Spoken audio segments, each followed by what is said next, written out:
ఖమ్మం జిల్లా సత్తుపల్లి మండలం బేతుపల్లి గ్రామంలో ఏరువాక కార్యక్రమాన్ని ఎమ్మెల్యే మట్టా రాగమయ్య ప్రారంభించారు. ఈ సందర్భంగా ఆమె గోమాత భూమాతకు పూజలు చేసి నాగలి పట్టి దుక్కి దున్నారు. అనంతరం ట్రాక్టర్ నడిపి వ్యవసాయ పనులను ప్రారంభించారు. తమది కూడా వ్యవసాయ కుటుంబమేనని ఎమ్మెల్యే గుర్తు చేశారు. నెలకు ఒకసారైనా అధికారులు రైతుల వద్దకు వెళ్లి వారి సమస్యలు తెలుసుకోవాలని సూచించారు. రైతులు కూడా అధునాతన వ్యవసాయం పట్ల ఆసక్తి చూపాలని ఎమ్మెల్యే కోరారు. ఈ కార్యక్రమంలో ఎమ్మెల్యే భర్త దయానంద్, పలువురు అధికారులు పాల్గొన్నారు.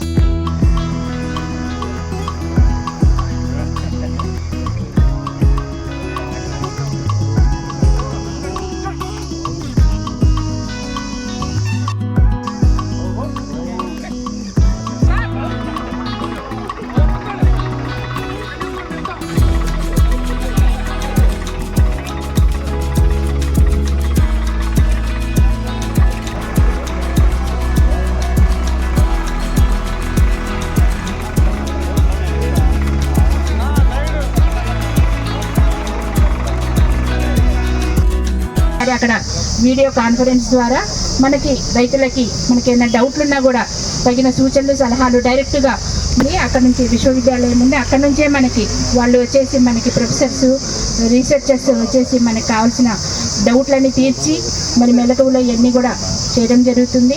మరి మీరందరూ కూడా రైతులందరూ ఈ అవకాశాన్ని సద్వినియోగం చేసుకోవాలి.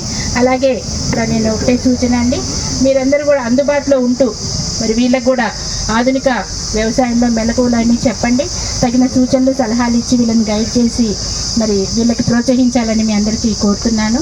అలాగే రేవంత్ రెడ్డి గారు కూడా త్వరలోనే మనందరికీ రైతు రుణమాఫీ 2 లక్షలు చేస్తానని ప్రకటించారు. వచ్చే నెల నుంచే స్టార్ట్ అవుతుంది ఆ ప్రక్రియ కూడా.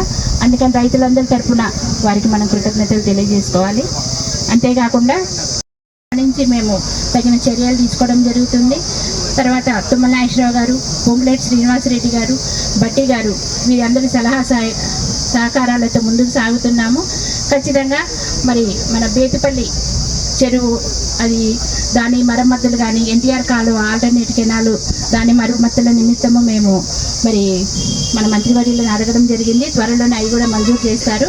దాని ద్వారా మన సత్తుపల్లి వేంసూరు వీళ్ళందరూ రైతులందరికీ కూడా మరి మంచిగా నీళ్లు పుష్కలంగా అందుతాయి. అలాగే చెక్ డ్యామ్లు ప్రపోజల్స్ పెట్టాము, అవి కూడా ఒక 10 శాంక్షన్ అయినాయి. మిగతావి కూడా 5 ఏళ్ల కాలంలో నిర్మిస్తాము. ఇదే విధంగా ఇంకా ఏది అయినా ఏ అవసరం ఉన్నా కూడా మేము అందరికీ అందుబాటులో ఉంటూ మరి మీ అందరికీ సహాయంగా ఉంటాము. మీరు నిరభ్యంతరంగా మమ్మల్ని అప్రోచ్ అవ్వచ్చు. అలాగే ఇప్పుడు మాకు ఏ విధంగా అయితే మీరు సపోర్ట్ ఇచ్చి మళ్ళీ మంచి పంటలు పండాలి, మంచిగా వానలు కురిసి సమృద్ధిగా పంటలు పండి అందరూ రైతులందరూ కూడా మరి ఈ సంవత్సరం అంతా మంచిగా ఉండాలని మరి